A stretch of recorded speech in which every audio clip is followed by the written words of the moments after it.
الرجيم بسم الله الرحمن الرحيم يرفع الله الذين آمنوا منكم والذين أوتوا العلم درجات وقال النبي محمد صلى الله عليه وسلم من خرج لطالب العلم فهو في سبيل الله حتى يرجع كما قال النبي محمد صلى الله عليه وسلم. Alhamdulillah wa syukurillah wa syukur kehadirat Allah subhanahu wa ta'ala. Di pagi hari ini Allah subhanahu wa ta'ala masih memberikan nikmat yang besar kepada kita, yaitu adalah kita bisa melaksanakan daripada salat subuh secara berjamaah. Salat subuh merupakan salat yang paling utama dari beberapa salat-salat yang lain. Menurut ahli fikih, urutan salat yang paling utama yaitu adalah di salat subuh pertama. Dalam hadis Nabi sallallahu alaihi wasallam, "Law ya'lamuna bil 'adabati was-subhi la tawma walau habwan." Jikalau mereka mengetahui terhadap pahala salat isya dan salat subuh, niscaya mereka akan mendatangi walaupun dengan cara merangkak. Maksud sekarang mungkin akan mendatangi walaupun rumahnya jauh dari masjid pakai motor. Artinya orang yang sholat subuh itu dikatakan dalam hadis Nabi Sallallahu Alaihi Wasallam, "Man shallal isya'a bi jama'atin faka'annama qama nisfal lail, wa man shallal subha bi jama'atin faka'annama qama lailah." Barang siapa yang sholat isya secara berjamaah, maka mendapatkan pahala setengah daripada tahajud, ya. setengah malam tahajud, setengah malam. Tapi barang siapa yang dia sholat subuh secara berjamaah, maka dia akan mendapatkan pahala seperti orang yang tahajud semalam suntuk. Kita jarang sekali yang ada bisa tahajud semalam suntuk, ya. Tahajud itu kadang lewat, ya. Tapi semalam suntuk. Paling kita hanya yakfi di rakaatain khafifatain. Mungkin kita dengan cukup sholat 2 rakaat dengan cepat, ya, dengan cepat. Kalau zaman dahulu, mungkin zaman tabi'in itu banyak yang yang sholat dalam satu malam itu 100 rakaat. Ya. Abu Darda seperti zaman sahabat Abu Darda radhiyallahu anhu, beliau bisa mengulang Al-Quran 7 juz dalam 2 rakaat. Jadi beliau bisa mengulang Al-Quran 7 juz dalam 2 rakaat sholat. Kalau sekarang mungkin jadi imam al-hikmah enggak laku, ya. 7 juz, ya. Siapa yang kuat 7 juz dalam 2 rakaat? Menjadi imam tarawih 7 juz. Ya. Itu artinya apa? Artinya banyak zaman tabi'in banyak orang yang sholat tahajud. Tapi sekarang sangat jarang sekali. Baik, sebelum kajian saya perkenalkan, nama saya Mukhlisin, ya. Mukhlisin saya temannya Ustaz Dias Al-Madani. Saya sama-sama dulu belajar di Magelang, kemudian saya meneruskan studi di Hadramaut di daerah Yaman. Ya, Hadramaut itu hadroh itu artinya hadir, maut itu artinya kematian. Nama tempatnya itu udah serem, ya. Kalau hadir mati, maksudnya bukan itu. Karena memang zaman dahulu Hadramaut itu adalah suatu daerah yang hidupnya itu diantara diapit oleh 2 gunung, ya, gunung besar di aliran sungai. Jadi hidupnya itu ada gunung-gunung, di tengahnya itu buat kehidupan. Dan itu berkilo-kilo sampai 65 kilo. Nah itu kalau pas musim hujan, makanya pas musim hujan di sana langsung banjir. 2 kali hujan berturut-turut langsung banjir. Kenapa? Karena dia dulunya aliran sungai. maka dinamakan dengan Wadi Hadramaut, yaitu adalah lembah Hadramaut. Berada di provinsi yaitu adalah Yaman, di negara Yaman, Indonesia, Yaman Selatan. Di Hadramaut itu nama provinsi seperti kita Lampung seperti itu, tapi daerahnya banyak ya, daerahnya banyak. Adapun domisili saya di Lampung Tengah. Ya, kalau hari Sabtu, hari Jumat kadang di Sukarami, mengajar di Sukarami. Itu mungkin yang saya bisa katakan dari saya.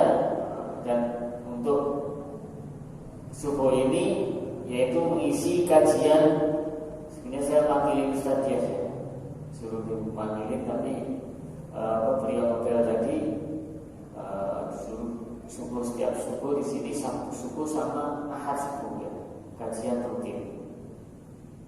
Baik, untuk kajian kali ini seperti yang judul saya terangkan, yang saya tulis, yaitu adalah 7 amalan yang bisa menggugurkan pahala. Jadi orang kalau dia melakukan 7 perkara ini, maka tanpa terasa pahalanya akan berkurang sedikit demi sedikit, bahkan akan bisa langsung habis. Yang pertama, amalan atau sesuatu amal yang bisa menggugurkan dari pahala, yang pertama yaitu adalah sombong. Sombong menurut bahasa, yaitu kalau dalam bahasa Arab dinamakan al-mutakabbir. Al-mutakabbir atau bahasa Indonesianya orang yang sombong, mutakabbir, takabur. Kalau kita misalnya orang takabur banget, ya, takabur. Orang yang takabur, dia itu permisalannya seperti orang yang di atas gunung yang tinggi. Dia naik gunung yang tinggi, maka dia melihat orang yang ada di bawah itu kecil. Maka dia berkata, "Oh, kamu kecil banget ya. Bawah kamu itu kecil banget seperti jari." Tapi orang yang di bawah melihat orang yang di atas gunung itu juga lebih kecil lagi. Walaupun kalau di atas itu kecil lagi ya. Nah, itu artinya orang yang takabur, dia itu merasa lebih besar, padahal orang yang dianggap lebih kecil, dia menganggap orang yang di atasnya lebih kecil lagi. Jadi orang yang takabur itu, yaitu adalah dia akan merasa besar. Nah, orang yang takabur itu biasanya munculnya dari beberapa hal. Yang pertama, karena mungkin dia punya harta yang banyak. Itu. Kalau orang kaya takabur itu wajar. Tapi yang lebih parah, orang sudah miskin takabur. Ya, mau takabur apa ya? Uang gak ada, mau takabur. Ya. Qarun laknatullah alaihi itu dulunya yaitu adalah gak punya harta apa-apa, gak punya. Karena dia selalu mengikuti Nabi Musa alaihissalam. Maka dia itu berkata kepada Nabi Musa, "Wahai Nabi Musa, kalau engkau itu bisa sombong dengan kenabian engkau, tapi kalau saya mau sombong dengan apa?" Maka dia selalu bisnis, cari dimana peluang bisnis yang bisa menghasilkan. Dia punya ilmu, akhirnya punya ilmu bisa merubah kimia akhirnya.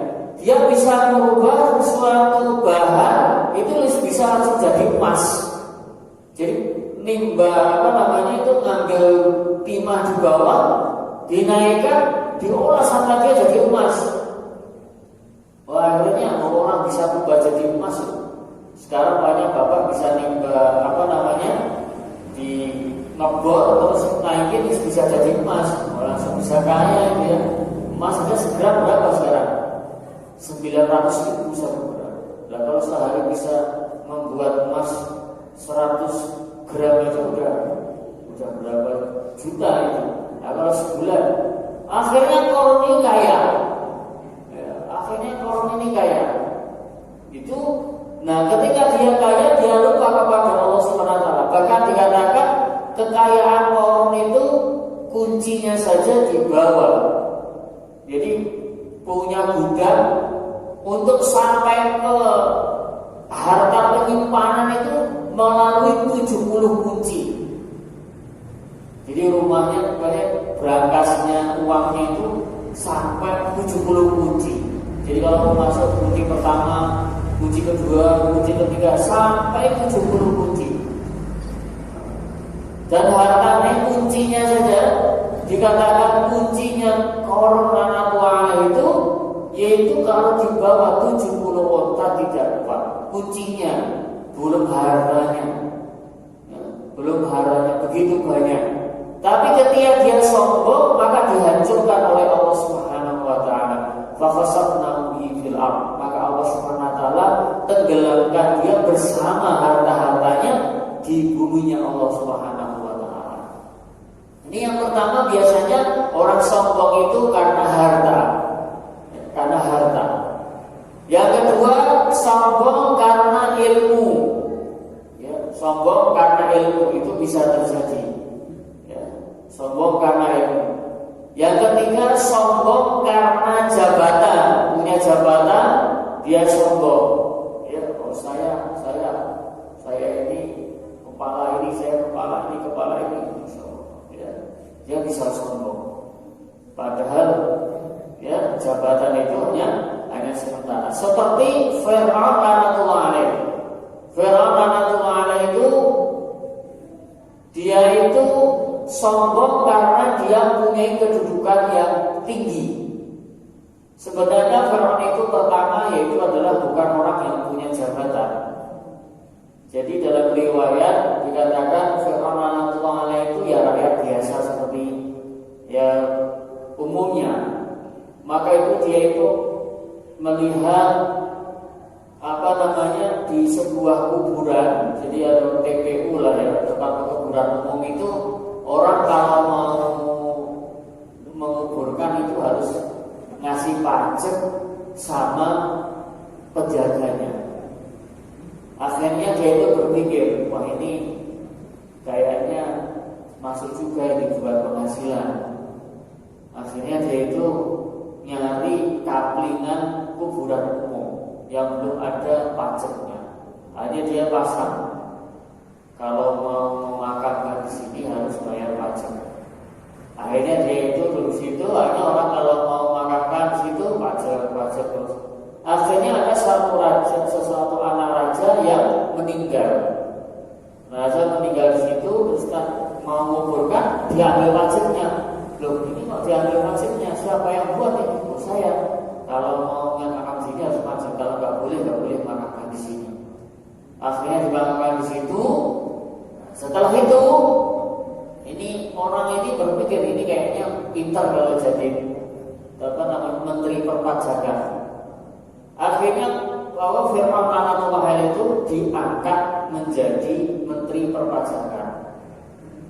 Setelah jadi menteri perpajakan, uangnya dikumpulkan banyak. Dia berpikir, wah ini saya jadi menteri aja, kapan saya jadi presidennya? Akhirnya dia membuat kekuatan, bala tentara yang banyak, dibayar sama dia, akhirnya mengkhianat, akhirnya menjadi raja. Akhirnya menjadi raja, yaitu adalah Fir'aun laknatullah alaih. Ini sombong sehingga dihancurkan oleh Allah SWT. Gak ada zaman sekarang ya, saking gak diikutinya, gak ada anak yang namanya Fir'aun. Ada gak namanya anak Fir'aun? Anaknya namanya siapa? Anaknya namanya Fir'aun. Gak ada. Anaknya namanya siapa? Qarun. Gak ada. Insya Allah gak ada ya.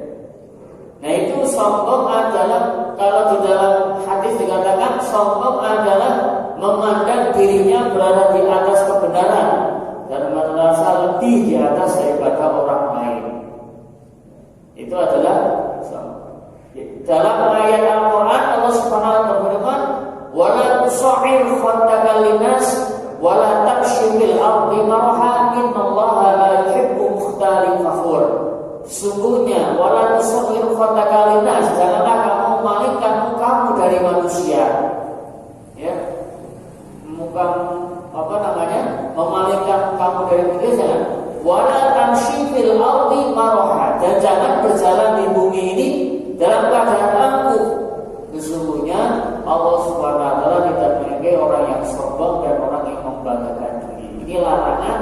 orang-orang yang sombong. Dikatakan dalam hadis Nabi, ala ukhbirukum, ya, ala ukhbirukum bi ahli nar.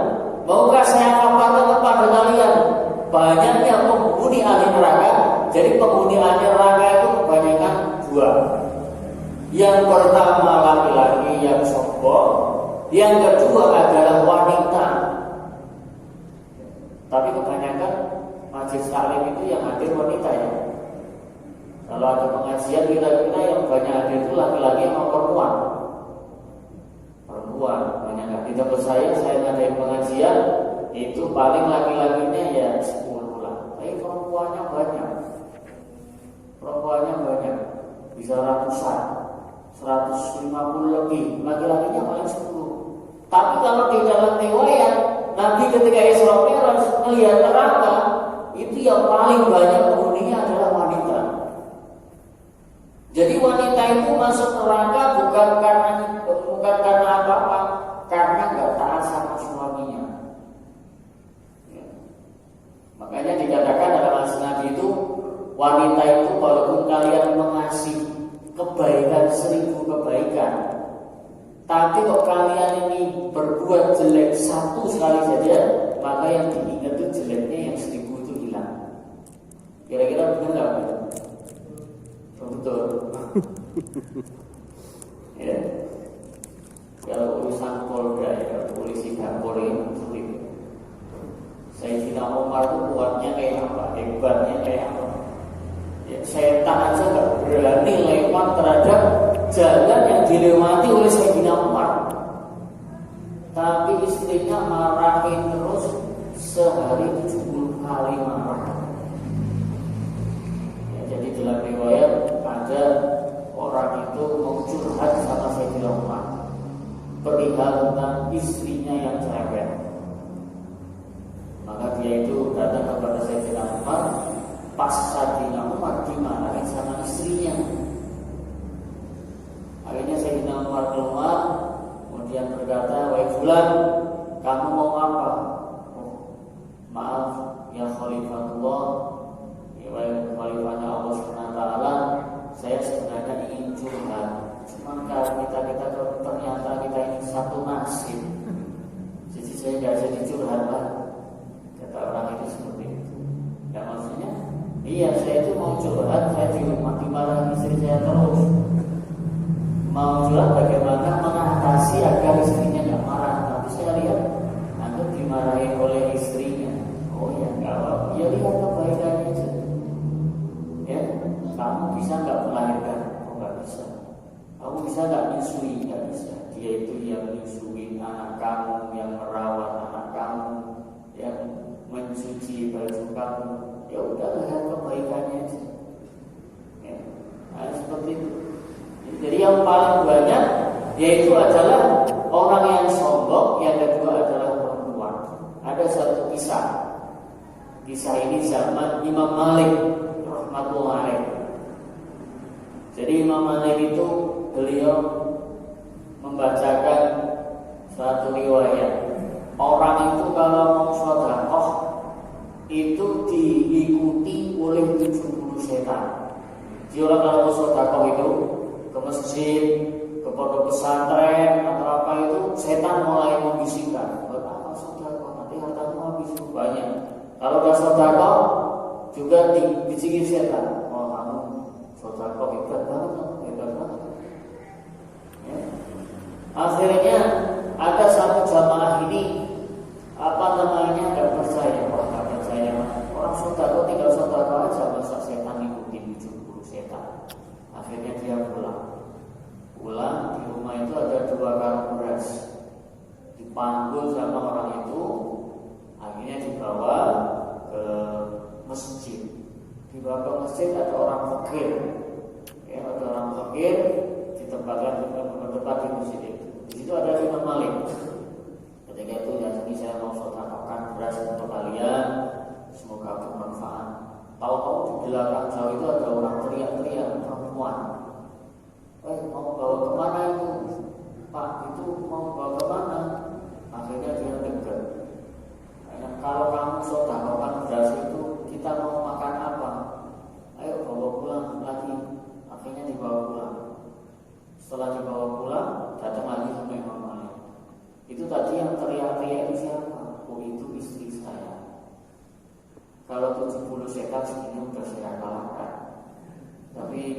sodakoh kalau yang ini saya nggak bisa ngalahin. Jadi gagal total, jadi gagal nggak jadi saya.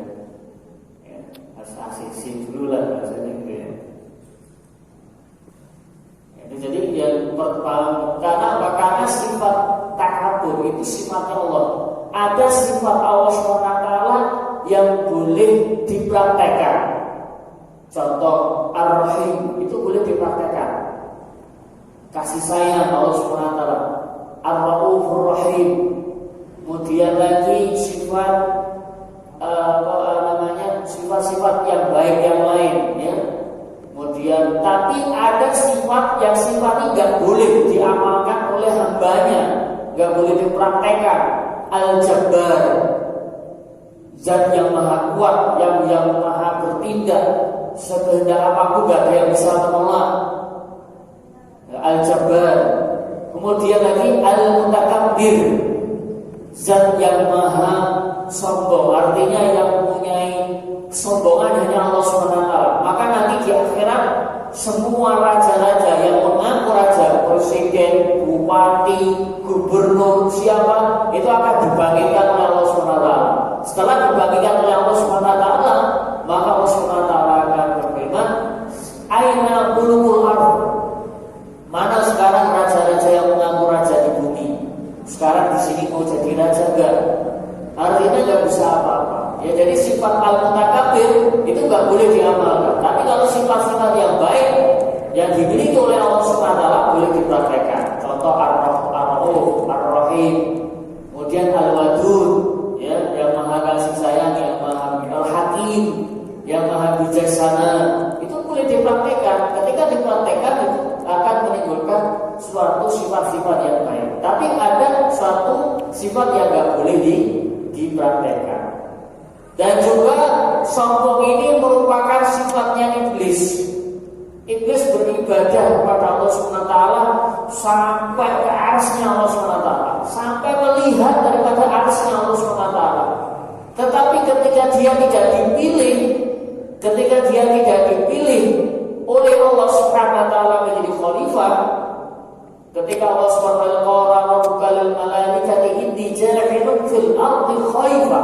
ketika Allah SWT mendengukan di majelis malaikat, di majelis baik makhluknya Allah Subhanahu wa taala, sesungguhnya nanti saya akan menjadikan di muka bumi ini manusia sebagai khalifah. Mulai dari situ setan gak mau ikut. Ya. Maka setan itu kalau dalam fikih diterangkan suatu makhluk yang diciptakan dari api. Ya. Api itu sifatnya apa? Api itu punya sifat. Ya. Orang itu sifatnya apa? Al-ulu. Api itu sifatnya al-ulu, naik ya. Gak ada sifat api kok tiba-tiba kok dia tawajud gitu, gak ada.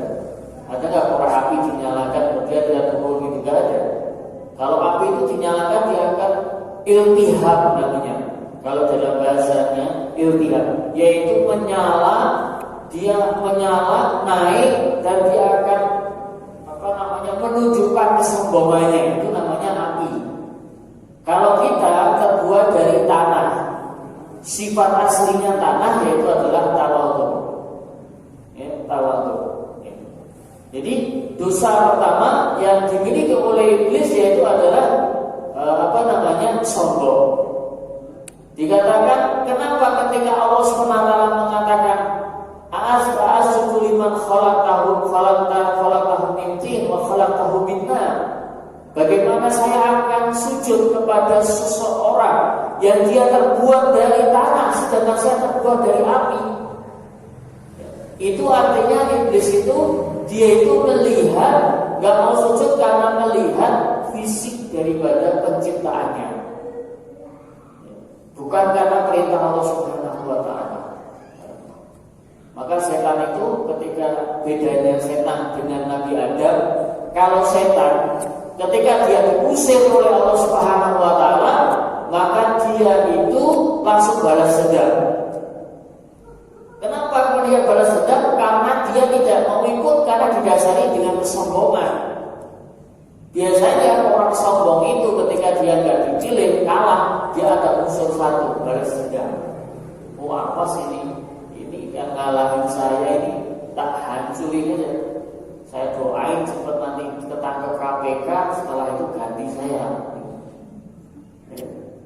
Nah, itu apa namanya?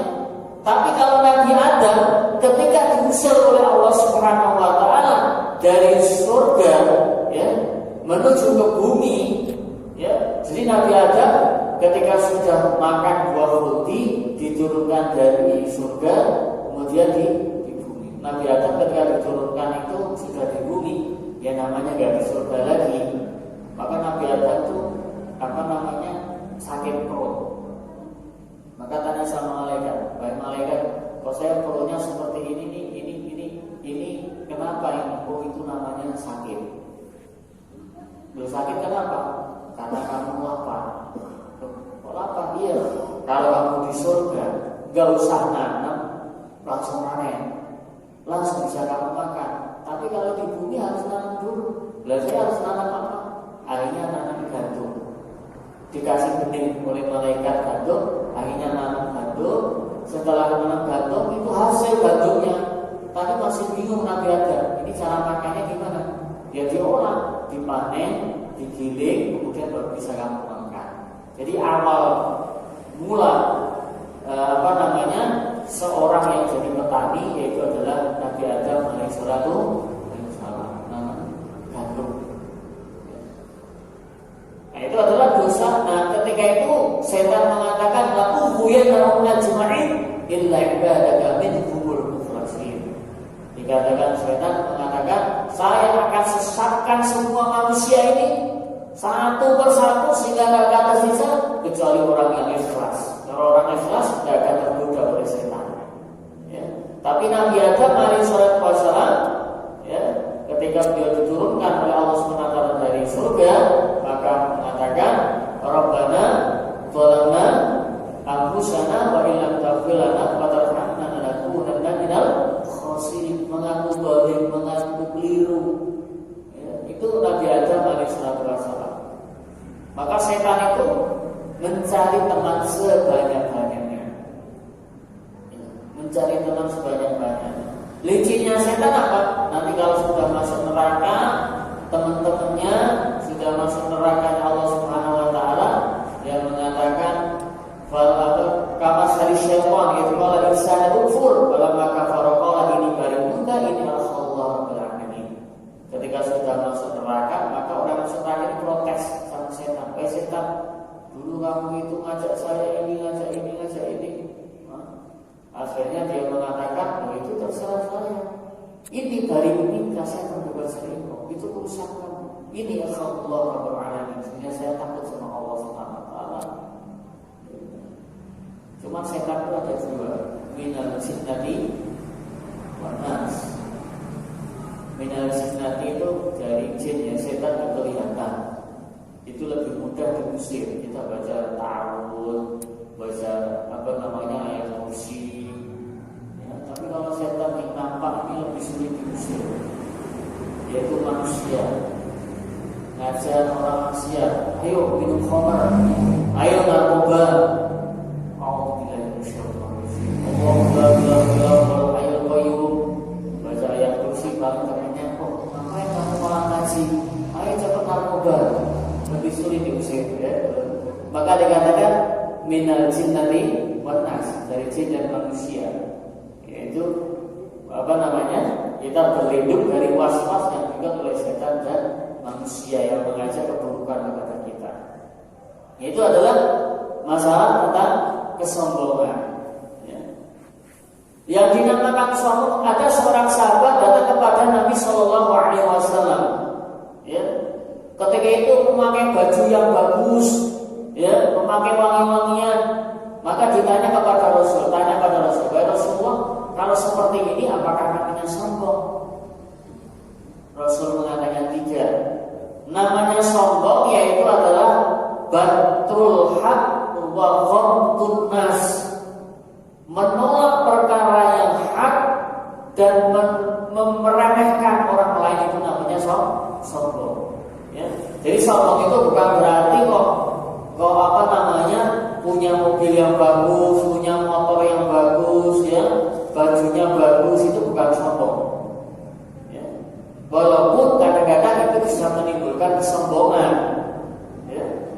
Tapi yang dinamakan sombong menurut ulama sebagaimana hadis Nabi, yaitu adalah batrul hak, menolak perkara yang hak. Sudah tahu itu benar tapi nggak mau.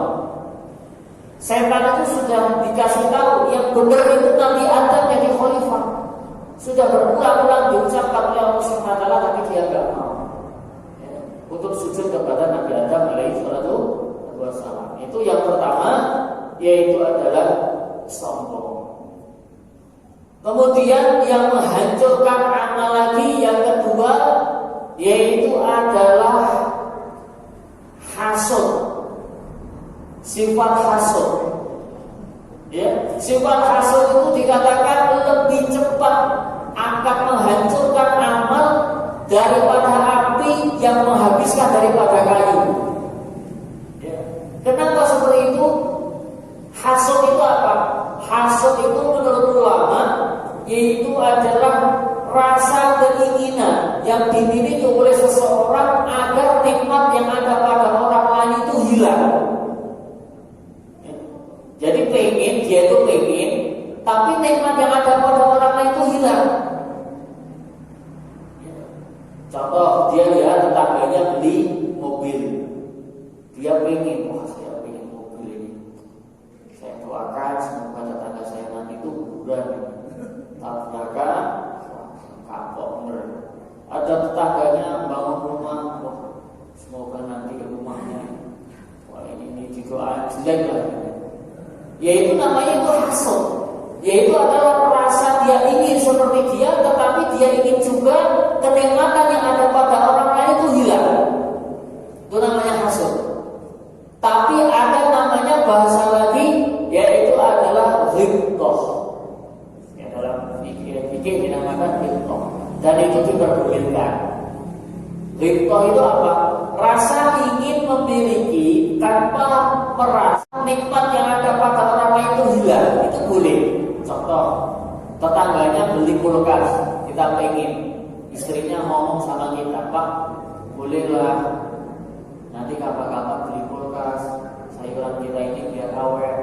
Ada tetangganya beli mesin cuci, kemudian dia ngomong, wah ini mesin cucinya, Pak kita beli mesin cuci biar cucinya itu mudah.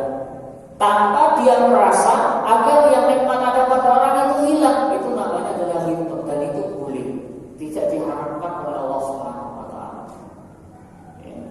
Tapi diperbolehkan hasud kepada dua, ghibthah kepada dua yang sangat disunahkan. Yang pertama ghibthah kepada hafiz Quran yang membaca Quran pagi, sore, malam dia untuk mutola'ah Quran. Pengen, semoga saya jadi hafiz Quran, anak saya jadi hafiz Quran, itu sangat disunahkan. Tapi jarang yang kayaknya. Yang paling banyak itu pengen beli mobil bagus, rumah bagus, ya, tanah luas, itu kebanyakan. Ya, maka mulai sekarang kita ini kalau ghibthah pengennya anak saya jadi hafiz Quran, ya, jadi asal anak saya jadi orang yang alim, orang yang tahu, ya. Orang alim itu nanti di surganya Allah SWT mau disuruh masuk surga nggak mau, suruh Allah SWT masuk surga kamu nggak mau saya. Loh kenapa nggak mau? Saya nggak mau masuk surga kecuali saya ingin mensyafaati beberapa orang. Maka Allah SWT silahkan pilih siapa saya yang mau mensyafaati. Kalau habis Quran berapa? 10. Tapi kalau orang alim itu sekedarnya, ya terserah kita. Tawakal sama Allah, ini bapak saya, ini kakek saya, ini nenek saya, disyafaati dari api neraka untuk diselamatkan akan dimasukkan ke surganya Allah Subhanahu wa taala. Ini adalah hasud, ya. Hasud itu tidak boleh kecuali kepada yang kedua, hasud kepada orang kaya, yang orang kaya ini selalu mendermakan hartanya untuk kebaikan-kebaikan. Ini boleh dihasudi atau ghibthah. Kita pingin, wah dia itu orang kaya, insya Allah tiap hari sedekah di masjid, tiap hari ini infak di pondok pesantren kepada fakir miskin, nah itu boleh. Kemudian yang bisa menghancurkan pahala lagi, Selanjutnya yaitu adalah riba. Riba. Riba adalah apa namanya riba? Zikru akhaka bima yakrah. Menyebutkan sesuatu itu apabila didengarkan orang yang diomongin itu dia nggak suka, itu namanya riba. Kalau suka bukan riba. Contoh, kita cerita, alhamdulillah kemarin itu loh bapak itu beli Fortuner baru. Itu namanya bukan riba. Itu namanya menceritakan nikmat kepada orang lain. Yang riba itu apa? Oh ini dia itu gini. Ya, itu nggak boleh riba. Ya, nggak perbolehkan. Ada riba ini sifatnya haram. Ya, haram hukumnya. Ada riba ini asyaddu haram, sangat haram sekali dan membahayakan. Riba kepada siapa? Riba kepada seorang ulama. Ya. Jadi riba kepada seorang ulama ini dikatakan bisa menimbulkan su'ul khotimah. Jadi kalau ulama berpendapat umpamanya gini, kita nggak tahu, ya udah syukur, ya. Jangan dicari kesalahan. Itu adalah riba yang nggak boleh. Kepada orang awam nggak boleh, apalagi kepada ulama, membahayakan. Ya. Ini adalah riba. Ada beberapa hal yang boleh riba. Riba itu boleh. Itu ada beberapa. Yang pertama yaitu adalah ketika untuk fatwa. Contoh, kita punya masalah, ya, kita cerai berantem sama istri, kemudian datang ke majelis hakim, ditanya kenapa kamu berantem? Istri saya suka ngomongnya jelek gini. Itu tujuannya untuk fatwa, itu boleh, ya, boleh bebas, itu boleh. Yang kedua, menceritakan sesuatu agar terjadi islah, perbaikan. Ya. Contohnya, ada orang datang, wah dia ini pak, bagaimana dia itu agar jadi baik, gimana dia itu sering ngomong buruk, ini. Nah itu namanya nanti agar ditaslih, agar diperbaiki. Ya. Yang selanjutnya boleh riba itu yaitu adalah ketika seseorang itu sudah dinyatakan jelas-jelas fasik dan kezalimannya. Contoh Fir'aun. Kalian riba Fir'aun gak mungkin digodok oleh Allah, gak mungkin. Ya? Walaupun itu kalau sama orang yang zalim kita tetap berkata yang baik juga. Faqula lahu qawlan layyinan la'allahu yatadakkaru aw yakhsha. Kalian berkata yang lembut tetap. Ya? Itu adalah riba yang diperbolehkan. Nah kalau kita riba, gimana caranya? Kalau kita riba kepada seorang, langkah yang pertama yaitu minta halal pada orang yang kita riba, datang pada orangnya, ya, datang pada orangnya. Maka ada acara namanya halal bihalal. Ya. Halal bihalal itu sebenarnya bukan kok harus di bulan Syawal. Sebenarnya langsung halal bihalal itu. Maka Nabi madlama li akhihi falyuhallil lahu fil yaum. Barang siapa yang dia punya kedzaliman sama orang, maka dia harus minta halalnya di hari itu juga.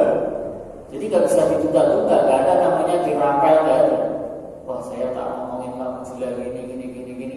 Nanti kan kita kalau syawal maaf-maafan. Oh gak bisa. Ya kalau mau yang kita minta maaf masih hidup, baru sudah meninggal, kan sulit. Itu kalau orang yang kita riba ini sudah meninggal, gimana caranya? Kalau orang ini sudah meninggal, kita banyak-banyak istighfar dan bertobat kepada Allah Subhanahu wa taala. Itu langkahnya menurut Imam Ghazali rahmatullah alaih. Ya, seperti hak harta. Jadi hak harta itu menurut Imam Ghazali, pertama kita harus cari sahibul malnya, orang yang punya harta. Contoh, ya pengalaman saya dulu waktu sekolah itu kalau jajan bawa uang 2.000 beli bakwan harusnya dapatnya selipin atau apa namanya jajan cilok ya kalau dulu itu ya kalau itu 1.000 dapat 5, tapi kalau saking ramainya ngambil 2 sendok isinya 10. Itu kalau menurut Imam Ghazali yang pertama harus dicari orang yang jual dulu, dicari siapa punya yang jual dulu, Pak Fulan masih hidup gak? Kalau nggak hidup, kalau mati maka ahli warisnya. Kalau ahli warisnya nggak ada lagi, kerabatnya nggak ada lagi, maka bersedekah sesuai dengan kadar harta yang kita ambil di tempat-tempat yang disarankan sedekah, masjid, tempat-tempat yang membutuhkan, jembatan, fakir, miskin dan sebagainya. Contoh, kita ngambil dulu bahwa namanya kalau kita kalkulasi selama 3 tahun jumlahnya 300.000. Ya udah, kita sedekah 300.000. Itu adalah langkah kita ketika kita mentaubati seperti itu dalam kitab diterangkan oleh Imam Ghazali rahimahullah alaih. Nah, kalau ghibah yaitu adalah kita datang kepada orang yang digibahi, minta halalnya. Itu adalah apa namanya? Sifat yang kedua yang bisa menghancurkan daripada amal. Waktunya sampai jam berapa? Sampai Isra ya.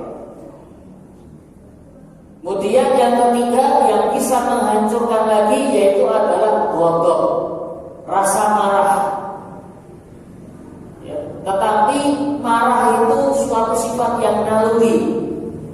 Marah itu ada 2. Ada al-ghadab madhmumah.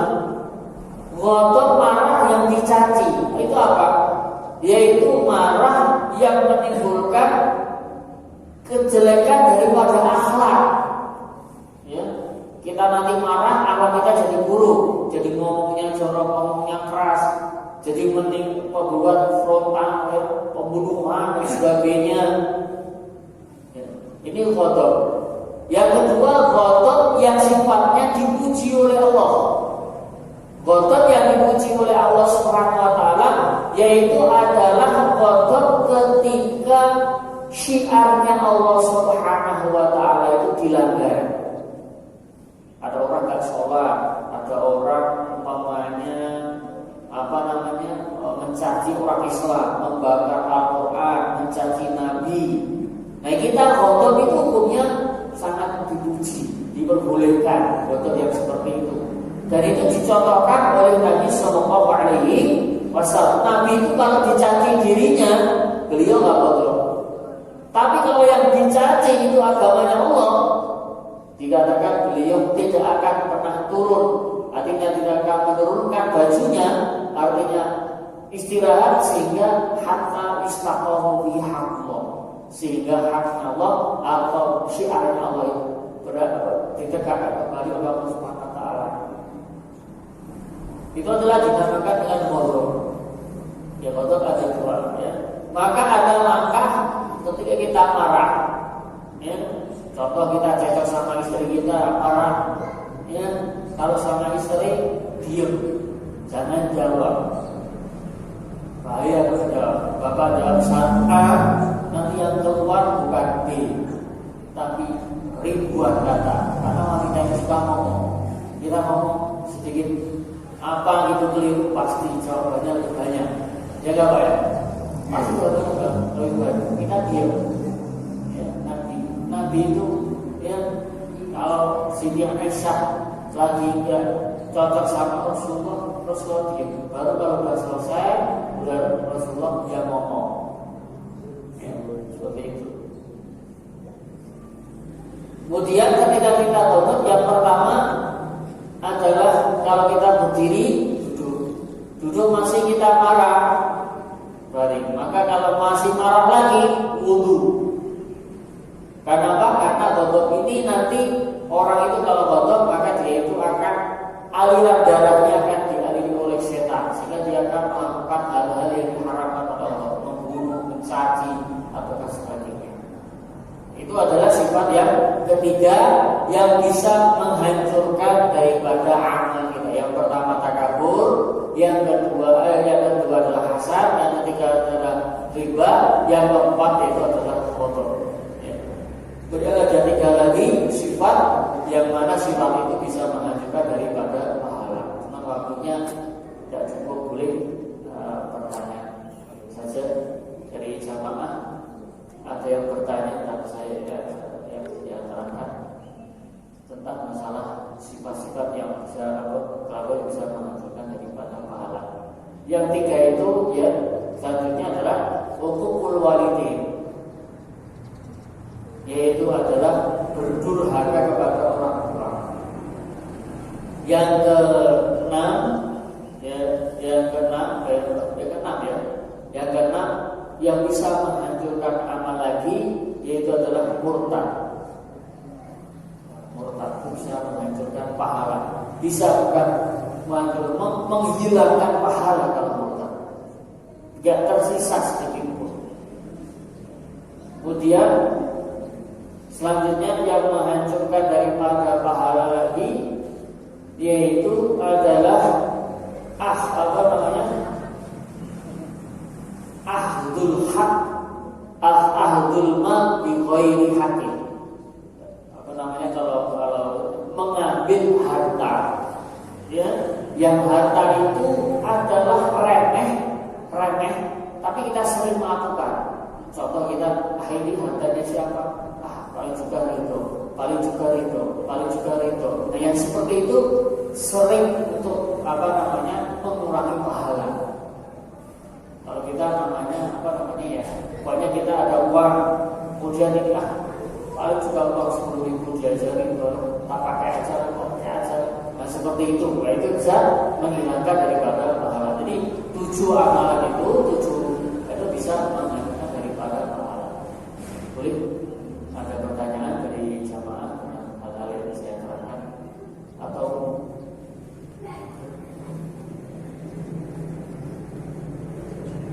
boleh?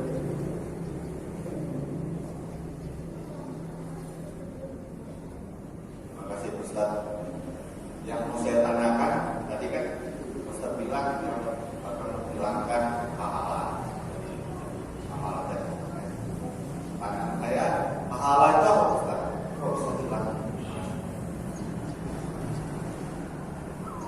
Jadi kalau di dalam syariat itu ada namanya itu dosa. Yang kedua adalah pahala. Pahala itu kalau dosa yaitu adalah suatu balasan yang diberikan oleh Allah karena mukhtalifun anil awamir, yaitu adalah karena dia itu tidak taat, melanggar, itu namanya dosa. Ya. Wujudnya orang melanggar itu nanti dapat dosa, ya itu namanya. Nah, kalau pahala itu munculnya ketika seorang itu melakukan ketaatan. Ketika taatan dapat pahala. Nah, makanya pahala itu bisa berkurang dengan sebab apa? Ya ketika kita melakukan kebaikan, ternyata keburukan kita juga tambah juga. Contoh kita sholat ya, STMJ namanya, sholat terus tapi maksiatnya jalan juga. Kita sholat terus tapi maksiat jalan, dan nanti kalau di akhirat ditimbang, ya, maka ada namanya wanadharu fil mawazinil mustaqim. Saya akan letakkan kalian di dalam mawazin, satu mizan yang tidak pernah akan meleset. Jadi kebaikan kita, ya, dosa kita, pahala kita ditimbang. Nanti banyakkan mana? Ya, nanti kalau banyakkan pahalanya dengan sebab itu maka dimasukkan surga Allah Subhanahu wa taala. Tetapi dimasukkan surga itu bukan karena pahala, tapi karena atas rahmat dan fadl dari Allah. Jadi orang dapat fadl dari Allah, dapat Allah. Nah, pahala itu untuk meningkatkan derajat kita nanti di surganya Allah Subhanahu wa taala. Semakin banyak kita taat, semakin banyak pahalanya. Ya, seperti dikatakan, "Inna syarra wa syarrun, inna khaira wa khairun." Kalau baik, Allah akan balas baik. Kalau buruk, Allah akan balas buruk. Seperti itu. Jadi pahala itu munculnya, ya dia adalah dari syai'un pujian suatu nama yang sifatnya maknawi, dia nggak kelihatan. Cuma nanti pembalasannya adalah di surga Allah Subhanahu Wa Taala, karena surga merupakan dari